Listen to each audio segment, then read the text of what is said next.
Hello प्यारे बच्चों, एक बार फिर से आप सबका स्वागत है हमारी करंट इलेक्ट्रिसिटी के एकदम ही नहीं, आगे नहीं बोलूँगा, एकदम ही अलग ही टाइप के लेक्चर में, जहाँ पे आज हम क्या पढ़ने वाले हैं बच्चों, इंटरनल रेजिस्टेंस से लेके हीटिंग इफेक्ट ऑफ करंट तक की पूरी जर्नी को कवर करने की कोशिश करेंगे। तो इंटरनल रेजिस्टेंस मेरे ख्याल से वो टर्म है जो शायद लास्ट लेक्चर के सबसे एंड में हम लोगों ने इंट्रोड्यूस कर लिया था। इंटरनल रेजिस्टेंस क्या हुआ करता था, मैं आपको एक छोटी सी लाइन से याद दिलाता हूँ। मैंने कहा था कि बैटरी आइडियल अगर नहीं मानी जाए तो रियलिटी में कुछ ना कुछ हीट लॉस हो जाया करता है while moving any charge particle from one terminal to other terminal, है ना। तो चार्ज को मूव करते समय कुछ ना कुछ हीट जनरेट होता होगा बैटरी के अंदर, और उस हीट की वजह से कुछ एनर्जी का लॉस हो रहा है हमारे पास, है ना। तो जो पर्टिकुलर रीजन है इस हीट लॉस का उस बैटरी के अंदर, उस रीजन को हमने क्या मान लिया, इंटरनल रेजिस्टेंस ऑफ सेल मान लिया। और लास्ट लेक्चर में हमने कैसे दिखाते हैं एक सेल को, आइडियल से लेके नॉन आइडियल तक सब कुछ हमने सीखा था। मैंने कहा था एक नॉन आइडियल बैटरी कुछ ऐसी बनाई जाएगी, ध्यान से देखो।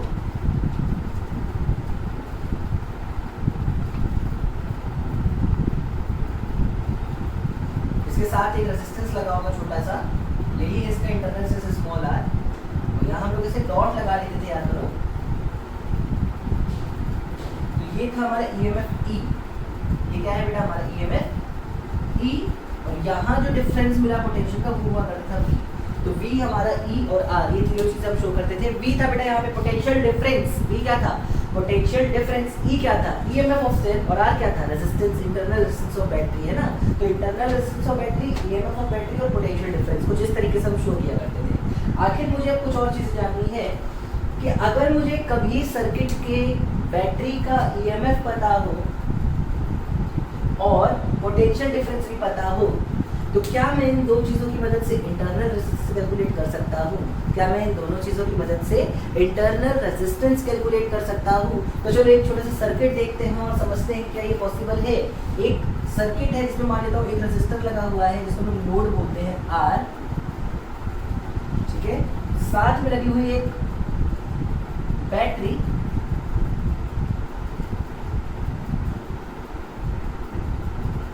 ईएमएफ E इंटरनल से स्मॉल r, और पोटेंशियल डिफरेंस V, ठीक है। साथ में लगी हुई एक बैटरी, ईएमएफ E इंटरनल से स्मॉल r, और साथ में एक डिफरेंस पोटेंशियल का V। अब मेरी बात ध्यान से सुनो, इस सर्किट में कितना करंट दौड़ने वाला है, आखिर इस सर्किट में कितना करंट फ्लो करने वाला है, ये कैलकुलेट करने के लिए मेरे पास दो तरीके हैं। कितने तरीके हैं बच्चों? दो तरीके हैं। क्या क्या है सर? या तो मैं बैटरी के टर्म्स में बातें करूंगा या तो मैं ईएमएफ के टर्म्स में बातें करूंगा। जब मैं पोटेंशियल के टर्म्स में बातें करूंगा मतलब ये सब कवर हो चुका है, तो अब मुझे सर्किट में सिर्फ V नजर आएगा और कैपिटल R नजर आएगा। इस अकॉर्डिंग इस सर्किट की करंट कितनी हो जाएगी बेटा? इस अकॉर्डिंग इस सर्किट की करंट I निकल के आएगी V अपॉन कैपिटल R के बराबर। बढ़िया। लेकिन अगर मैं सिर्फ ईएमएफ के टर्म्स में देखता, मैं सिर्फ बैटरी को देखता, अगर ध्यान से सिर्फ ईएमएफ को देखता, तो मुझे एक स्मॉल r भी नजर आ रहा होता और एक कैपिटल R भी नजर आ रहा होता, और कितनी अच्छी बात है दोनों मुझे सीरीज में नजर आ रहे होते। तो ईएमएफ के टर्म्स में इसी सर्किट की करंट को मैं लिख सकता हूँ E upon small r plus capital R। ये दोनों एक ही है बेटा, आखिर एक ही सर्किट की करंट है तो एक ही ना कहलाएंगी। तो V अपॉन R जब मैं पोटेंशियल डिफरेंस के टर्म्स में करंट को निकालता हूँ, और E upon internal resistance plus external resistance जब मैं ईएमएफ के टर्म्स में करंट की बात करता हूँ। ये क्वेश्चन बिल्कुल सही उठने वाली है। अब इन दोनों को जरा सॉल्व करते हैं। देखो यहाँ से मैं क्या लिख सकता हूँ, V into small r plus V into capital R is equal to E into capital R, ठीक है। यहाँ से V इंटू स्मॉल r निकल के आएगा E minus V into capital R, और यहाँ से स्मॉल r देखो कितना निकल के आएगा E upon V minus 1 into capital R। देखो बहुत ही इंपॉर्टेंट फॉर्मूला है बच्चों, बहुत ही इंपॉर्टेंट फॉर्मूला। अभी इस चैप्टर के लास्ट में हम लोग इंस्ट्रूमेंट्स पढ़ेंगे, वहाँ पे पोटेंशियोमीटर आएगा, वहाँ पे ये फॉर्मूला फिर से वर्ड में याद दे रहा हूँ मैं। देखो स्मॉल r क्या है बेटा? Internal resistance of cell, E upon V minus 1 into capital R के बराबर निकल के आती है। मतलब अगर तुम्हें सर्किट का ये पता हो, कैपिटल R पता हो, तुम्हें E पता है और तुम्हें V पता है, तो तुम इंटरनल रेजिस्टेंस ऑफ सेल को इस फॉर्मूले से डायरेक्ट कैलकुलेट कर सकते हो। क्या है formula? Internal resistance is equal to external resistance bracket में E upon V minus 1। E है पोटेंशियल, सॉरी E है ईएमएफ ऑफ सेल और V है पोटेंशियल डिफरेंस, ठीक है ना। तो बहुत ही इंपॉर्टेंट फॉर्मूला है, इसको अपनी कॉपी में बहुत तरीके से नोट कर लो। और इससे भी ज्यादा इंपॉर्टेंट बात एक तो मैं सिखाता हूँ, ध्यान से देखना। यहीं से सीखते हैं, यहाँ से जरा पोटेंशियल का फॉर्मूला बताओ, पोटेंशियल डिफरेंस का फॉर्मूला क्या आता है? V इज इक्वल टू आया है E into capital R upon small r plus capital R, ये आया है वो फॉर्मूला। अब जो बात कह रहा हूँ बेटा बहुत ही ढंग से समझो, ये है बेटा पोटेंशियल डिफरेंस और E क्या है बेटा? EMF of cell. क्या कहना चाहते हो सर? बस इतनी सी बात कि अगर मैंने सर्किट की एक्सटर्नल रेजिस्टेंस, मान लो ये 2 ओम का एक रेजिस्टर था, मैंने इसको हटा के 4 ओम लगा दिया, इसको हटा के 6 ओम लगा दिया, अगर मैंने एक्सटर्नल रेजिस्टेंस सर्किट का चेंज कर दिया है तो उसके चेंज होने के साथ साथ अपने आप सेल का पोटेंशियल डिफरेंस चेंज हो जाएगा। तो potential difference of a battery depends on external resistance present in circuit. याद रखना ये लाइन लिखनी है बच्चों, potential difference of a battery depends on the external resistance present in circuit. बल्कि ईएमएफ का ऐसा कुछ भी लेना देना नहीं है, वो फिक्स होती है। वो क्या होती है बच्चों? फिक्स होती है। तो EMF does not depend on external resistance while potential difference depends on external resistance. पूछा हुआ सवाल है भाई, लिख लेना अच्छे से, क्वेश्चन के फॉर्म में लिखना चाहो तो क्वेश्चन के फॉर्म में लिख लेना, और पॉइंट के टर्म्स में लिखना तो बेटा पॉइंट के टर्म्स में लिख लो। पर ये बात तुम्हारे रगों में, तुम्हारे खून में दौड़ती रहनी चाहिए, बहुत इंपॉर्टेंट है। डायरेक्ट क्वेश्चन आएगा भाई, डायरेक्ट इस फॉर्मूले पे, डायरेक्ट इस फॉर्मूले पे सवाल आएगा तुम्हारे बोर्ड्स में। तो दोनों ही फॉर्मूले बेहद इंपॉर्टेंट है, और जो फॉर्मूले सिखाया वो और भी ज्यादा इंपॉर्टेंट है। उम्मीद है ये छोटा सा पार्ट तुम्हें अच्छे से समझ में आ गया होगा। मैं चलता हूँ अगले टॉपिक में चैप्टर के, जिसको मैं क्या बोलूंगा बच्चों? मैं बोलूंगा इसको कॉम्बिनेशन ऑफ सेल्स। ठीक है, तो देखो ध्यान से कॉम्बिनेशन ऑफ सेल पे चलते हैं।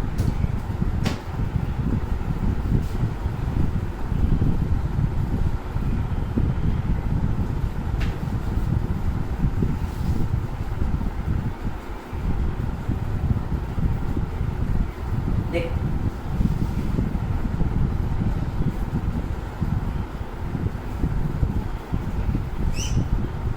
मान लो मुझसे कहता है, जैसे कॉम्बिनेशन भी मैं पहले पढ़ाने बोलूंगा सीरीज कॉम्बिनेशन।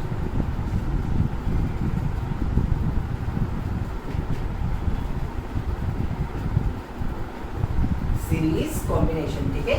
तो देखो सीरीज कॉम्बिनेशन में क्या होता है बच्चों, मेरे पास कई सारे सेल्स होंगे,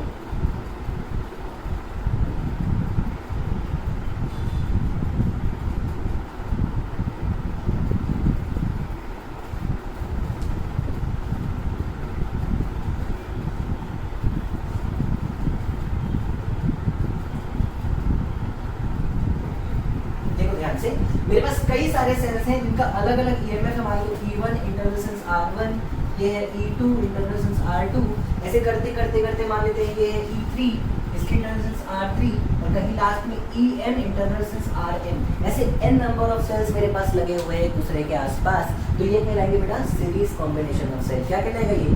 सीरीज कॉम्बिनेशन ऑफ सेल्स। इस केस में हमको इसकी इक्विवेलेंट ईएमएफ लिखनी हो, इक्विवेलेंट रेजिस्टेंस लिखनी हो, करंट कितना है सर्किट में, ये सब कैलकुलेट करना हो, तो हमें आना चाहिए ये सब कुछ करना।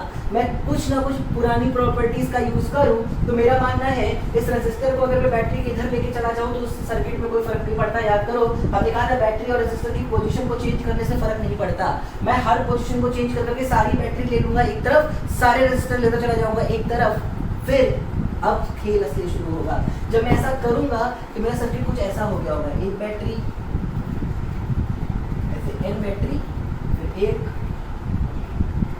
ऐसे n रेजिस्टर्स, और फिर लास्ट में हमारा आ रहा होगा बेटा एक्सटर्नल रेजिस्टेंस हमारी सर्किट की R। कुछ ऐसा हो गया होगा ये खेल। अब ध्यान से देखो, ये है E1, ये है E2, ये है E3, और ऐसे करके सारे सेल्स लगे हुए हैं N। अगर हर सेल का नेगेटिव दूसरे सेल के पॉजिटिव से जुड़ता है तो हम कहते हैं हमारी बैटरीज आपस में ऐड हो रही है। याद करो, हमने ये चीज भी पढ़ रखी है।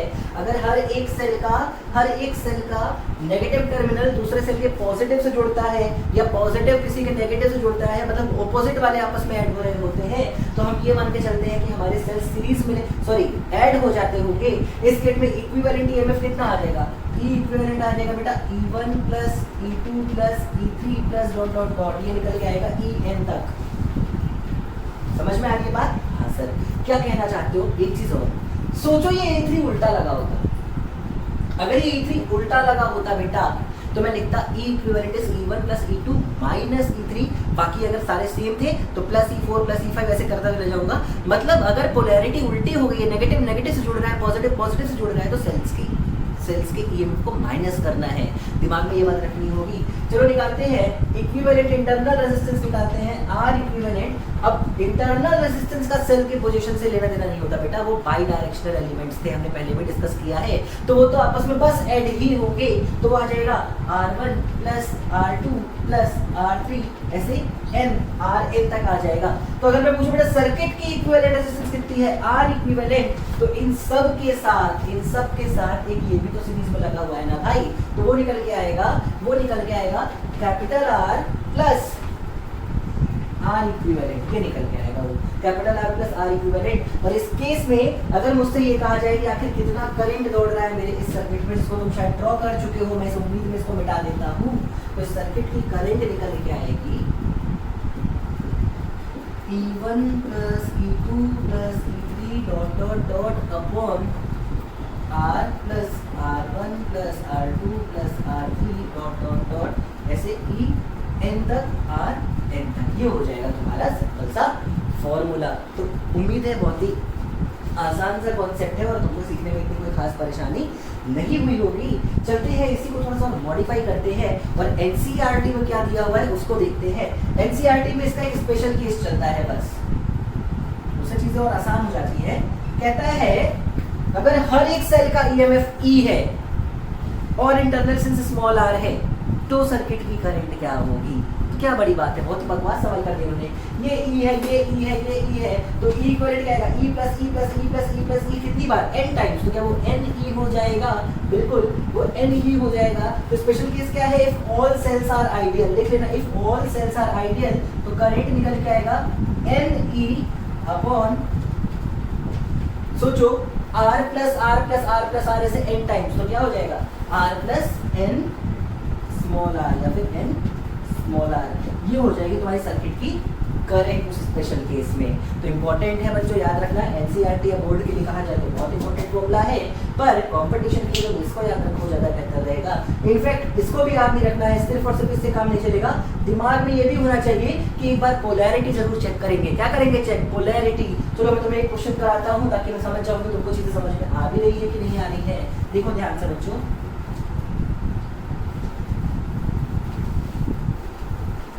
मेरे पास एक सर्किट है उसमें 3 सेल्स हैं।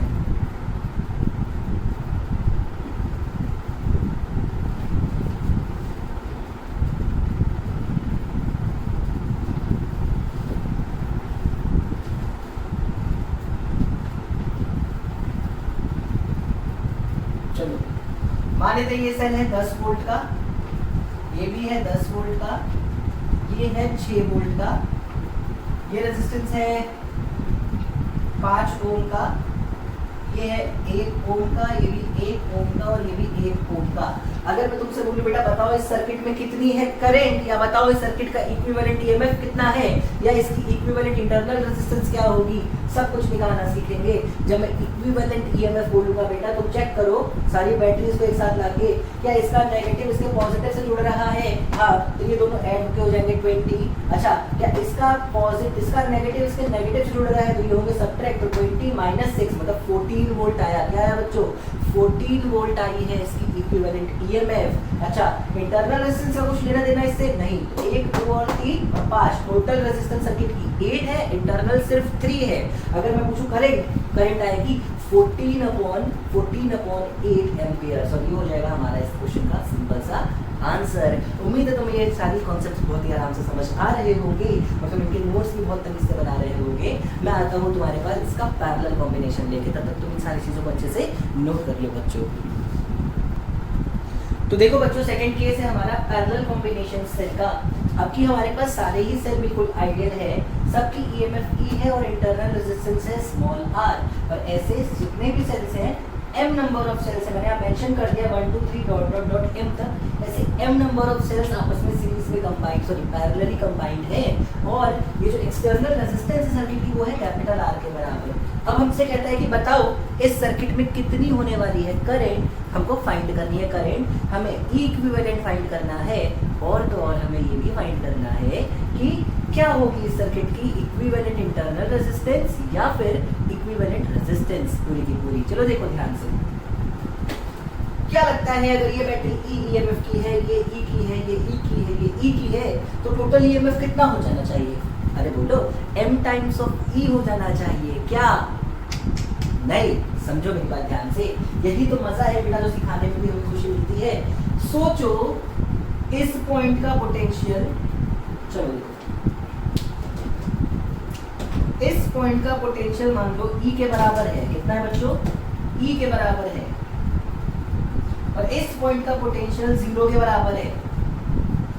तो अगर ये E है बेटा और ये सब कनेक्टिंग वायर्स है, तो अपने आप ये E हो जाएगा, ये 0 हो जाएगा, ये E हो जाएगा, ये 0 हो जाएगा, ये E हो जाएगा, ये 0 हो जाएगा। और तुम जैसा ईएमएफ पाना चाहते थे, क्या हर बार पोटेंशियल डिफरेंस ईएमएफ जो है E के बराबर आने लगा होगा? बिल्कुल आने लगा होगा। मतलब कहना क्या चाहते हो सर? अगर सारे ही सेल्स पैरेलल कनेक्टेड है, सबका ईएमएफ E है, तो इनका इक्विवेलेंट ईएमएफ भी E ही आएगा मेरे बच्चों। बस मैं इतनी सी बात कहना चाहता हूँ, इनका इक्विवेलेंट ईएमएफ भी कितना निकल के आएगा? E। अरे जुड़ेंगे नहीं आपस में भाई, पैरेलल कॉम्बिनेशन में याद करो, पोटेंशियल नहीं बटता था भाई, करंट बटा करती थी। पोटेंशियल थोड़ी बटा करता था, पोटेंशियल डिस्ट्रीब्यूट नहीं होता था पैरेलल में, करंट बटा करती थी। इस चीज को दिमाग में रखते हुए अगर मैं कहूँ कि सर्किट की इक्विवेलेंट ईएमएफ कितनी निकल के आने वाली है बच्चों, तो सर्किट की इक्विवेलेंट ईएमएफ निकल के आई है बच्चों E के बराबर। अगर मैं पूछूं बेटा इसकी इक्विवेलेंट इंटरनल रेजिस्टेंस कितनी आने वाली है, अब जरूर सारे रेजिस्टर पैरेलल में माने जाएंगे। m रेजिस्टर्स अगर पैरेलल में कनेक्टेड है तो उनकी इक्विवेलेंट रेजिस्टेंस आती है R/m। अगर तुमने अभी तक क्वेश्चंस प्रैक्टिस किए तो जान गए होगे, 2 रेजिस्टर पैरेलल में तो R/2, 4 पैरेलल में तो R/4, तो m पैरेलल में तो R/m। तो इंटरनल रेजिस्टेंस की इक्विवेलेंट वैल्यू आएगी R/m के बराबर। मतलब तुम चाहो तो इन सारे ही बैटरी, सारे ही रेजिस्टर को यहाँ से यहाँ तक हटा के सिर्फ एक बैटरी लगा दो EMF की, उसकी इंटरनल रेजिस्टेंस R/m कर दो, सर्किट को कोई फर्क पड़ने वाला नहीं है। अगर मैं पूछूं टोटल कितनी रेजिस्टेंस है सर्किट की, R इक्विवेलेंट पूछूं, तो इन सब का कॉम्बिनेशन इसके साथ सीरीज में मौजूद है भाई। अरे इन सबको हटा के एक सेल यहाँ लगा के देखो बेटा, तुम्हें लगेगा ना ये वाला सीरीज में जुड़ा हुआ है, तो R इक्विवेलेंट आएगा R प्लस स्मॉल r/m। तो बस एक ही स्टेप पीछे रह गए हम अपने टारगेट को पूरा करने से, और वो है आखिर क्या होगी करंट इस सर्किट की, वो आ जाएगी E equivalent upon R plus R/m, R plus R/m। इसको थोड़ा सा और सिंप्लीफाई कर लें, जैसा कि जनरली बुक्स में दिया रहता है, ये स्मॉल r है, सॉरी, जैसा कि जनरली बुक में दिया रहता है तो आता है ME upon small r plus m times of capital R, ME upon small r plus capital m times of capital R। पिछले फॉर्मूले से ही कुछ दिखता हुआ, यहाँ पे n था और यहाँ पे n था, अब स्मॉल r से हटके कैपिटल R में चला गया है m, बस इतना सा फर्क पड़ा है। और ये हो जाएगा तुम्हारे लिए इक्विवेलेंट करंट, सॉरी इस सर्किट की current, equivalent EMF, equivalent internal resistance और इक्विवेलेंट सर्किट की रेजिस्टेंस। तो सारी चीजें बहुत बेहद आसान सी चीजें हैं। सीखने वाली बात ये कि पैरेलल में ईएमएफ सेम होना चाहिए, वही जरूरी है। अब मजा तो तब है ना बेटा, मजा तो तब है जब अगर ये सेल सेम पोटेंशियल के नहीं होते तो क्या करते हम सवाल में, अगर ये सारे सेल सेम ईएमएफ के नहीं होते तो हम कैसे सवाल करते, अगर इन सब की equivalent sorry internal resistance same नहीं होती तो हम क्या किया करते। तो इस कॉन्सेप्ट को सिखाना मेरा अगला टारगेट है, तुमको बहुत ध्यान से देखना बच्चों, बहुत ही ध्यान से देखो।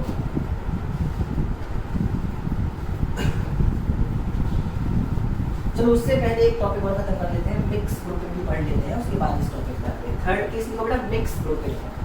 देखो बेटा मिक्स ग्रुपिंग टॉपिक पता होना चाहिए तुमको, हम लोग ग्रुपिंग ऑफ सेल पढ़ रहे हैं, ये तुमको एनसीईआरटी में ग्रुपिंग ऑफ सेल नाम से मिलेगा। तो ग्रुपिंग ऑफ सेल्स में जो केस थर्ड होने वाला है बच्चों, वो क्या है हमारा मिक्स कॉम्बिनेशन, है ना, मिक्स्ड कॉम्बिनेशन या फिर मिक्स्ड ग्रुपिंग होने वाली हो। जैसे मैंने क्या कहा, मान लो कुछ ऐसी कहानी है इसमें,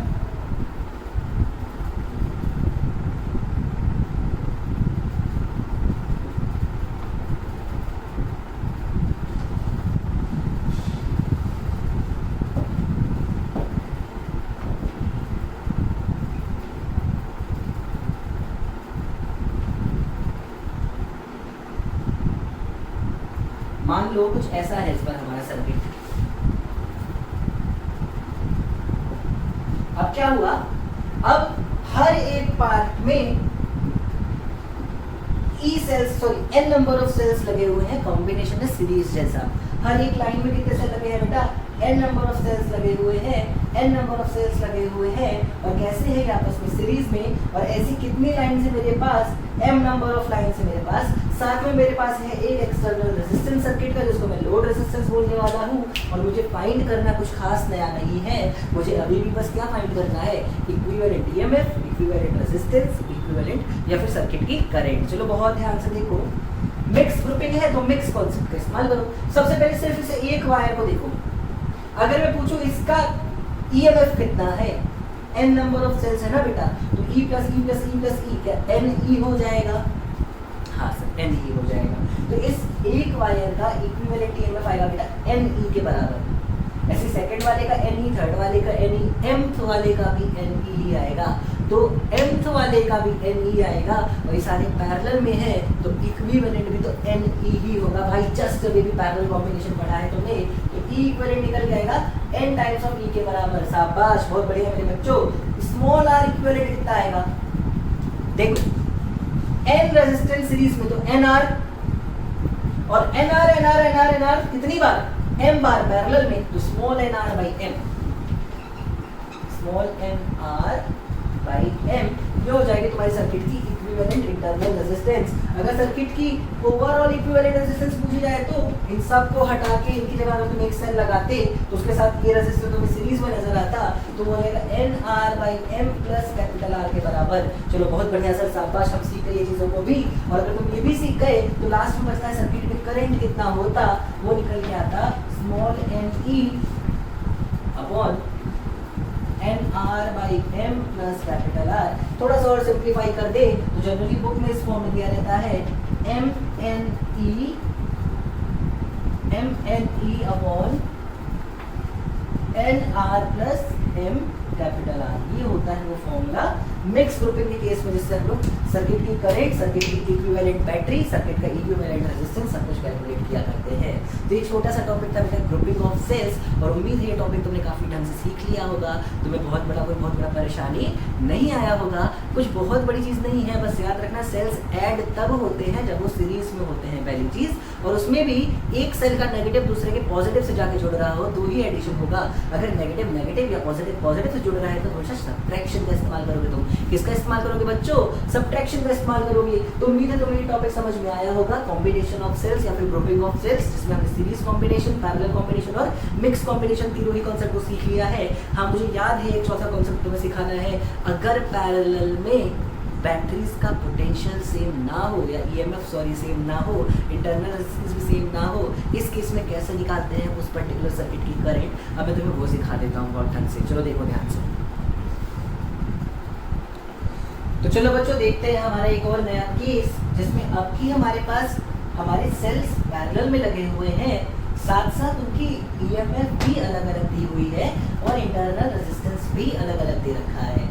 अभी तक हो सकता है लेक्चर काफ़ी ज़्यादा स्पीड में चल रहा था, क्योंकि मुझे नहीं लगा ऐसा कि मैंने कुछ ऐसा पढ़ाया है जो बहुत टफ हो और तुम ना पकड़ पाओ। पर अब मैं स्पीड भी थोड़ा सा कम करता हूँ, क्योंकि मैं चाहता हूँ कि तुम में से एक एक बच्चा बहुत ही तरीके से ये सारी ही चीज़ों को सीखता चला जाए कि कैसे निकालेंगे आखिर हम इस सर्किट की इक्विवेलेंट ईएमएफ, कैसे कैलकुलेट करना है हमें इक्विवेलेंट रेजिस्टेंस, और क्या होने वाली है आखिर इस सर्किट की करंट। चलो बहुत तमीज से बहुत तरीके से सीखते हैं, क्योंकि मेरे पास कोई और खास इंफॉर्मेशन नहीं है। मैं ये मान लेता हूँ, मैं ऐसे मान लेता हूँ कि इस ईएमएफ से, इस वाले सेल से करंट निकली होगी सर्किट में I1, इस वाले से ये करंट निकली होगी बच्चों I2, और इससे करंट निकली होगी I3। तो ये करंट तीनों यहाँ से आके जब मिलती है तो यहाँ इस सर्किट में जो करंट जाना शुरू करेगी वो करंट हो जाएगी, मान लेता हूँ I। तो सबसे ज़रूरी चीज़ I किसने के बराबर होगी बेटा, I होगी I1 plus I2 plus I3 के बराबर। बहुत इंपॉर्टेंट है हमारे को I के बारे में जानकारी रखना। और अब मैं अपने चैप्टर में आगे बढ़ता हूँ कि कैसे कैलकुलेट करूँगा आखिर में इस सर्किट की ईएमएफ। उसके लिए बेटा एक बात मैं साफ साफ बता दूँ, अगर तुमको किरचॉफ्स वोल्टेज लॉ यूज़ करना नहीं आता है तो हो सकता है तुम्हें इसको समझने में थोड़ी सी समस्या हो, इसलिए प्लीज़ किरचॉफ्स वोल्टेज लॉ का एक छोटा सा रिविजन देख लो ताकि तुम्हें इसको समझने में कोई परेशानी ना हो। क्या करते थे उसमें हम लोग लूप में घुमा करते थे, मैं भी लूप में घूमूंगा। एक बार इस लूप में घूमूंगा, देखो यहाँ से मेरी लूप शुरू होगी E1 से, ऐसे बड़े वाले लूप में घूम के E1 पे आऊंगा। एक बार E2 वाले लूप में घूमूंगा और एक बार E3 वाले लूप में घूमूंगा। आपको तो लूप कंप्लीट करना है ना, मैंने पहले भी कहा था हमारा मेन मकसद क्या होगा बच्चों, बस लूप को कंप्लीट करना। तो मैं वही काम करने वाला हूँ, बिल्कुल ध्यान से देखो।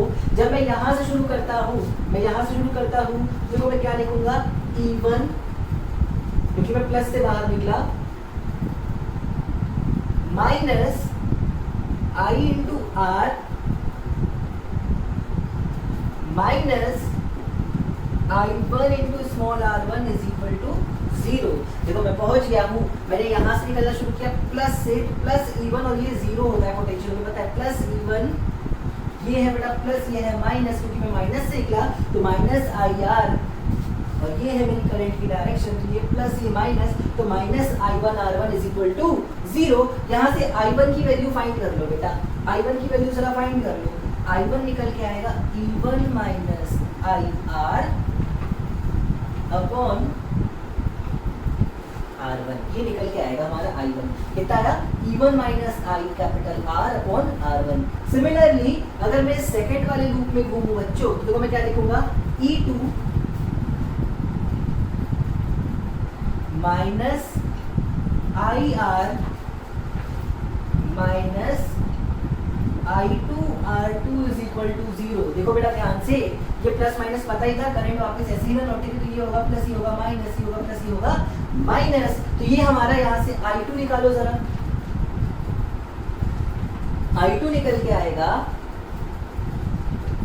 E2 minus IR upon small r2। चलो अब लास्ट यानी कि तीसरी वाली लूप पे घूमते हैं यहाँ से, तो plus E3 minus IR minus I3 R3 is equal to 0, और यहाँ से I3 निकल के आएगी बच्चों, I3 निकल के आएगी E3 minus IR upon R3, E3 minus IR upon R3। चलो इन दोनों इक्वेशन को आपस में ऐड करते हैं, पहली इक्वेशन ये लेते हैं, दूसरी ये लेते हैं, और तीसरी ये वाली लेते हैं, मतलब I1 I2 और I3 को अगर ऐड करते हैं देखते हैं क्या होगा। चलो ध्यान से देखो बिल्कुल,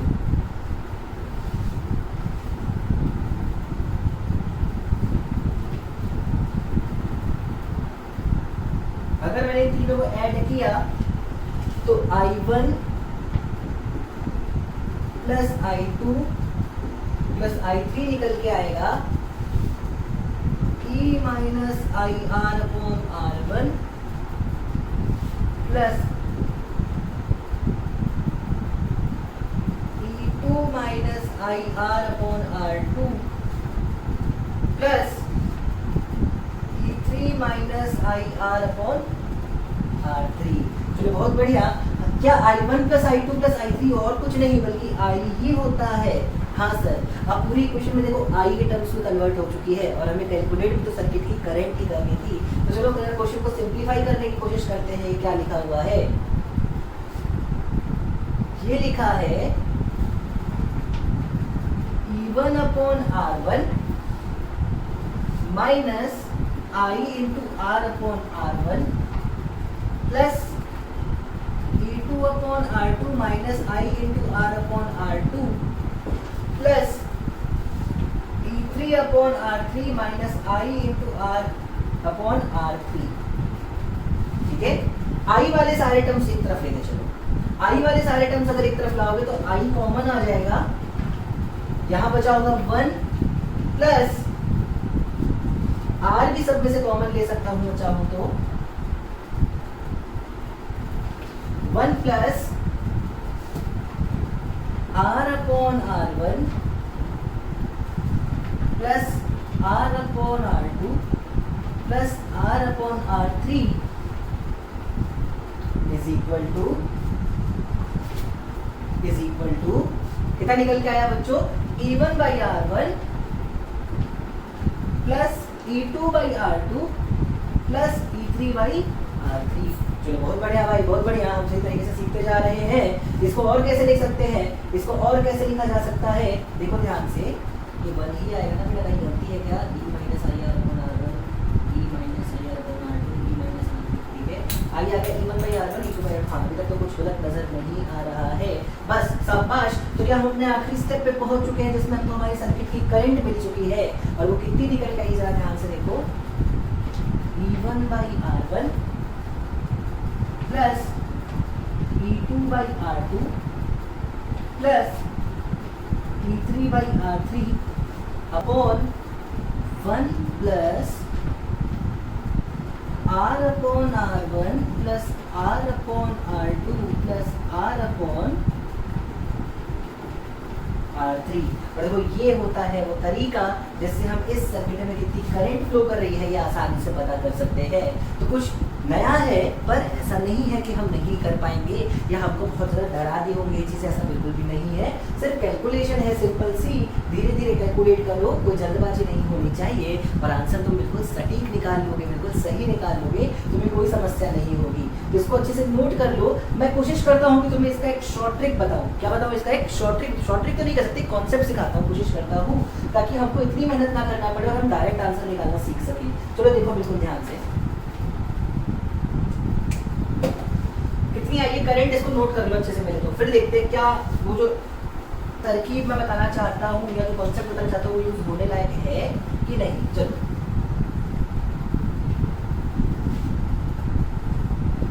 देख,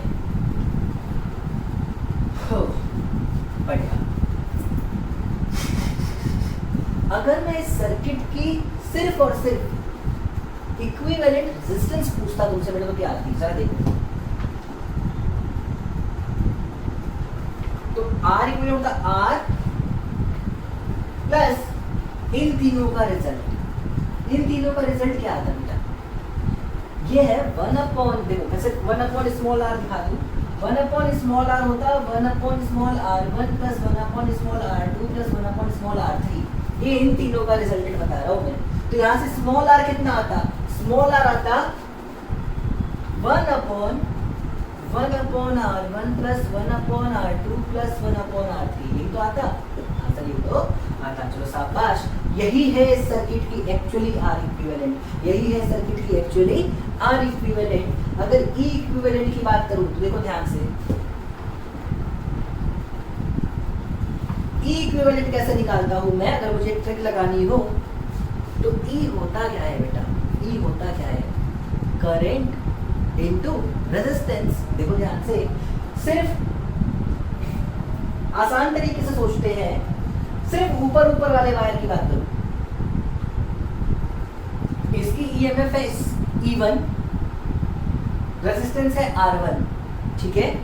गलत है मेथड, पर आंसर हमेशा सही देगा मैं जो तरीका बता रहा हूं।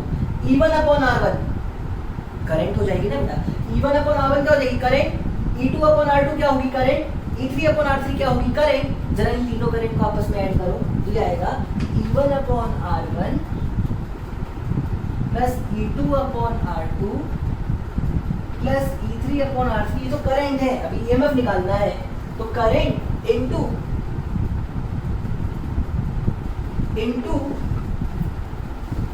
सेल की resistance internal R equivalent, cell की इक्विवेलेंट रेजिस्टेंस। ये गलत तरीका है, मैं बार बार बोल रहा हूँ, पर मैं बता रहा हूँ इस तरीके से आंसर बहुत आराम से निकल सकता है। E equivalent into R equivalent, यहाँ से तो ये कितना निकल के आएगा, ये हो जाएगा E1 upon R1 plus E2 upon R2 plus E3 upon R3, और R इक्विवेलेंट कितना है 1 upon R1 plus 1 upon R2 plus 1 upon R3। तो 1 अपॉन करूँगा तो मैं डायरेक्ट यहीं पे अपॉन कर देता हूँ, 1 upon R1 plus 1 upon R2 plus 1 upon R3। ये एक छोटा तरीका होता है E इक्विवेलेंट फाइंड करने का, बहुत आराम से याद हो जाता है ये E इक्विवेलेंट याद करने का तरीका। E1 by R1 plus E2 by R2 plus E3 by R3 whole upon 1 upon R1 plus 1 upon R2 plus 1 upon R3। लो E इक्विवेलेंट निकल के आ गया। आर इक्विवेलेंट निकल चुका है पहले ही। अब तुम डायरेक्ट यहाँ से ई इक्विवेलेंट अपॉन आर इक्विवेलेंट करके देख लेना, तुम्हारा जो फॉर्मूला तुमने अभी भी नोट किया है और यहाँ से जो रिजल्ट तुम्हें मिलेगा वो बिल्कुल सेम मिलने वाला है। मैं बार बार बोल रहा हूँ बेटा, मैं बार बार बोल रहा हूँ, हो सकता है ये चीज़ जो मैंने बताई तुमको सही नहीं है, पर काफ़ी समय बचा सकती है और आंसर कभी गलत नहीं आएगा, इतना विश्वास करो मेरा। वाकई में ये जो फॉर्मूला है वो सही है बेटा, वाकई में ये जो फॉर्मूला है वो सही है, पर जैसे हमने सॉल्व करके निकाला है वो तरीका हो सकता है सही ना हो, तो उसको लेके तुम बिल्कुल परेशान मत हो। मैं तुम्हें डायरेक्ट रिजल्ट निकालना सिखा रहा हूँ। अगर स्कूल में कहा जाए प्रूव करो या डिराइव करो तो तुम वही मेथड करना जो मैंने काफी समय तक तुमको सिखाया है।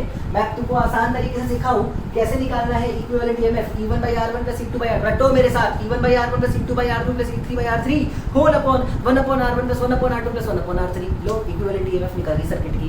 कैसे निकालेंगे? इंटरनल रेजिस्टेंस, तो वो हो जाएगा इंटरनल रेजिस्टेंस होएगा 1/R, मतलब 1/1/R + 1/R2 + 1/R3। देखो ये रहा वो फॉर्मूला इक्विवेलेंट इंटरनल रेजिस्टेंस का। और सर्किट की इक्विवेलेंट रेजिस्टेंस का क्या होता है भाई? जाहिर सी बात है R + स्मॉल r कितना है? 1/, ये चीज है ना बेटा, वो 1/स्मॉल r है, तो स्मॉल r क्या होगा? 1/, में ये सब तुम देखो वो भी लिखा हुआ है। तो सर्किट में current equivalent upon R equivalent से तुम निकाल सकते हो। चीजें बहुत आसान है, तुम्हें करने में कोई दिक्कत नहीं होगी। मैं एक या दो क्वेश्चंस भी इसमें तुम्हें प्रैक्टिस करा के दिखाता हूँ, और ताकि तुम्हारा कॉन्फिडेंस और ज़्यादा हाई हो जाएगा। फिलहाल इसको बहुत तरीके से नोट करो। प्रॉपर डेरिवेशन मैंने तुम्हें पहले सिखाया है, आसान तरीका मैंने तुम्हें बाद में सिखाया है। हो सकता है तरीके में स्टेप्स कुछ गलत लिए होंगे हम लोगों ने, लेकिन वो मैटर नहीं करता क्योंकि हमारा रिजल्ट बिल्कुल सही है। इस चीज़ पर ध्यान देना। हम क्वेश्चन प्रैक्टिस करते हैं इसकी। चलो तो चलो बच्चों, प्रैक्टिस के लिए क्यों ना एक क्वेश्चन कर लिया जाए कि आखिर हमने जो पढ़ा हम उसे यूज कैसे करेंगे। बिल्कुल ध्यान से देखो, तुम्हारे सामने एक सर्किट तुम्हें नजर आ रहा होगा जिसमें 3 बैटरीज लगी हुई है, 5 वोल्ट, 10 वोल्ट, 5 वोल्ट। एक ही इंटरनल रेजिस्टेंस 2 ओम और 1 ओम, और एक ही एक्सटर्नल रेजिस्टेंस है 10 ओम की। हमको इस सर्किट की इक्विवेलेंट ईएमएफ और इस सर्किट का करंट दोनों ही फाइंड करना है। चलो ध्यान से देखो, सबसे पहले ई इक्विवेलेंट निकालना मैं सिखाता हूँ क्योंकि वही ज्यादा जरूरी था हमारे लिए सीखना। कहाँ से शुरू करें? पैरेलल्स, यहाँ से शुरू करो। सबसे पहले इनका ई इक्विवेलेंट निकाल लो। डायरेक्ट फॉर्मूला क्या होता है भाई? लगाओ जरा, ई इक्विवेलेंट निकल जाएगा E1/R1 + E2/R2 whole upon 1/R1 + 1/R2। ओहो, वो कितनी आराम से हमने इस पर्टिकुलर पार्ट को सॉल्व कर लिया। इसकी इक्विवेलेंट को मैं E1 इक्विवेलेंट मान लेता हूँ। तो E1 इक्विवेलेंट आया है 10/2 यानी कि 5 + 5/1 यानी कि 5 अपॉन 1 + 1/2 यानी कि 3/2। तो ये कितना हो जाएगा? 10/3/2 यानी कि 20/3। E1 इक्विवेलेंट निकल के आया 20/3 वोल्ट्स के बराबर। चलो बढ़िया। अब ओवरऑल इक्विवेलेंट ईएमएफ तो ये निकाल लिया तुमने, उसके साथ ये सीरीज में है, और क्या नेगेटिव जाके पॉजिटिव से जुड़ रहा है यहाँ, तो आपस में ऐड हो जाएंगे। तो सर्किट का इक्विवेलेंट यानी कि पहला पार्ट क्वेश्चन का सॉल्व हो चुका है। अब वो निकल के आएगा 5 + 20/3, 5 + 20/3 यानी 15 यानी 35/3 वोल्ट्स। ये है तुम्हारे सर्किट की इक्विवेलेंट ईएमएफ। चलो सेकंड पार्ट पे आते हैं, इक्विवेलेंट रेजिस्टेंस निकालते हैं सर्किट का। तो हर इक्विवेलेंट का फॉर्मूला क्या होगा? देखो ध्यान से, वो तो आसान है भाई। ये दोनों रेजिस्टेंस पैरेलल में, उसके साथ ये सीरीज में, और फिर साथ में ये भी सीरीज में। तो 2 और 1 का 2/3, 2/3 + 2, 2/3 + 2 हो जाएगा बच्चों। देखो ध्यान से मैं दिखा रहा हूँ, ये आया है 2/3 + 2 + 10। ये है तुम्हारे सर्किट की इक्विवेलेंट रेजिस्टेंस। देखो ये कितनी आएगी? ये हो जाएगी 30 और 3 + 6, 36 + 2 38/3 के बराबर। यार इक्विवेलेंट निकल जाएगा बच्चों 38/3 ओम के बराबर। देखो 2 और 1 का आ जाएगा 2 × 1/2 + 1, 2/3 + 2 + 10, 38/3 वो तुम्हारी आर इक्विवेलेंट आई है। तो अगर तुमसे लास्ट में सर्किट में करंट पूछ लिया जाएगा, तो हो जाएगा ई इक्विवेलेंट यानी कि 35/3 अपॉन आर इक्विवेलेंट यानी कि 38/3। तो 35/38 एम्पियर का इस सर्किट में करंट होगा रहा होगा। बताऊंगा और इतने आराम से हम इस सवाल को सॉल्व कर सकते हैं। देखो कितना ही इजी है इस क्वेश्चन को सॉल्व करना। मैं एक बार रिपीट करता हूँ, बिल्कुल ध्यान से देखो। सबसे पहले मुझे ई इक्विवेलेंट फाइंड करना था, तो मैंने इन दोनों का इक्विवेलेंट निकाला है ना। तो E1 by R1 plus E2 by R2 upon 1 upon R1 plus 1 upon R2, वहाँ से मैंने सॉल्व किया तो आ गया 10 by 2 plus 5 by 1 upon 1 by 2 plus 1 by 1, यानी कि 5 plus 5 यानी कि 10 upon 1 plus 1 by 2 यानी कि 3 by 2, हो गया 20 by 3 volts। इस इक्विवेलेंट ईएमएफ के साथ ये वाली बैटरी सीरीज में है, तो E1 plus E2 यानी कि 20 by 3 प्लस 5 कर दूंगा मैं, तो ये आ जाएगा 35 by 3 वोल्ट्स। ठीक है, जब R इक्विवेलेंट निकालना है तो आप बैटरी को भूल जाओ। देखो ध्यान से, दोनों पैरेलल क्योंकि दोनों सीरीज, पूरा इक्विवेलेंट निकाल लो, कोई बहुत बड़ा रॉकेट साइंस नहीं है। तो ये निकल के आया है 2 × 1/2 + 1 यानी कि 2 by 3 plus 2 plus 10 38 by 3 volts के बराबर। और लास्ट में करंट क्या हो जाएगी, E equivalent by R equivalent. बहुत ही आसान तरीके से हमने सवाल को सॉल्व कर लिया। चलो ध्यान से देखते हैं, एक कॉन्सेप्ट और सीखते हैं, एक कॉन्सेप्ट और सीखते हैं। अगर मेरे पास एक सर्किट ऐसा हो, देखो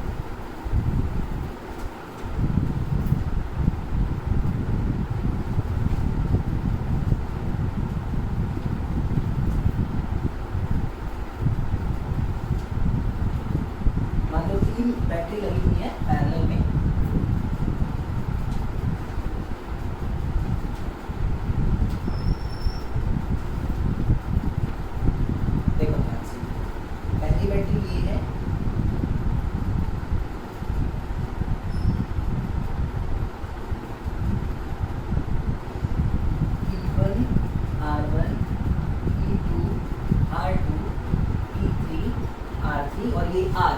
अब अगर तुमसे सर्किट की इक्विवेलेंट ईएमएफ या इक्विवेलेंट करंट पूछा जाएगा तो बहुत ध्यान से देखना बेटा। अभी तक के सवाल से ये थोड़ा सा अलग बस इसलिए है क्योंकि इसमें से एक ऐसी बैटरी है जिसकी पोलैरिटी बाकी बैटरी जैसी नहीं है। तो देखो ध्यान से, अगर तुम यहाँ से सर्किट में जाते हो तो हर बार हर बैटरी का पॉजिटिव टर्मिनल आता है, और सेकंड वाली बैटरी यानी कि मिडिल वाली बैटरी का नेगेटिव टर्मिनल आता है। इस केस में क्या छोटा सा चेंज आएगा तुम्हारे फॉर्मूलेज में, ध्यान रखना। इस बार E इक्विवेलेंट निकल के आएगा E1 by R1 plus E3 by R3 minus E2 by R2। ध्यान देना, माइनस किया इस बार मैंने, जो नेगेटिव मतलब जो ऑपोजिट लगा है उसको माइनस कर दूंगा मैं, upon 1 upon R1 plus 1 upon R2 plus 1। Resistance में मैंने माइनस नहीं किया बच्चों, अरे उसमें थोड़ी होता है भाई, वो बाई डायरेक्शनल होता है, इससे उसको कोई फर्क नहीं पड़ता। चलो, तो ये हो गया सर्किट का E इक्विवेलेंट। अगर सर्किट का R इक्विवेलेंट पूछा गया होगा तो एक्सटर्नल रेजिस्टेंस R प्लस इनका इक्विवेलेंट यानी कि 1 upon 1 upon R1 plus 1 upon R2 plus 1 upon R3, ये फॉर्मूला यूज कर लोगे। और अगर सर्किट में करंट पूछी जाती है तो E equivalent upon R equivalent formula use करके वहां से तुम करंट भी निकाल सकते हो। तो कोई बहुत बड़ा रॉकेट साइंस नहीं है, इसको समझ पाना बहुत ही आसानी से इन सवालों को किया जाता है। तो ध्यान रखना बच्चों, हो सकता है बैटरी की पोलैरिटीज उल्टी हो जाती हो, इस केस में उसको सब्ट्रैक्ट करना पड़ेगा। एक सवाल और करते हैं, एक छोटा सा सवाल और करते हैं और खत्म करते हैं आज के लेक्चर को। देखो ध्यान से बच्चों,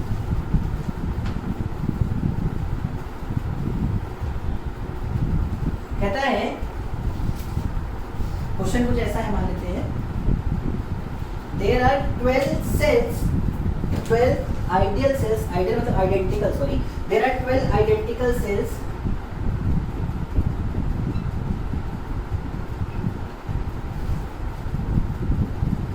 connected in series, out of which 2 cells are joined with opposite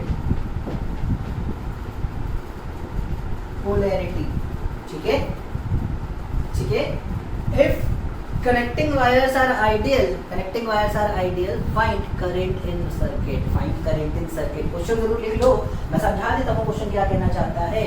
देखो ध्यान से, क्वेश्चन हमसे बस ये बात कहना चाह रहा है कि हमारे पास 12 सेल है जो सीरीज पे लगे हुए हैं, लेकिन 2 सेल्स ऑपोजिट लगे हैं पोलैरिटी में बाकियों के कंपैरिजन में। तो मतलब कुछ ऐसा हो गया, पहला सेल मान लो ऐसा है, दूसरा सेल भी ऐसा है, ऐसे करते करते 10 सेल तो ऐसे है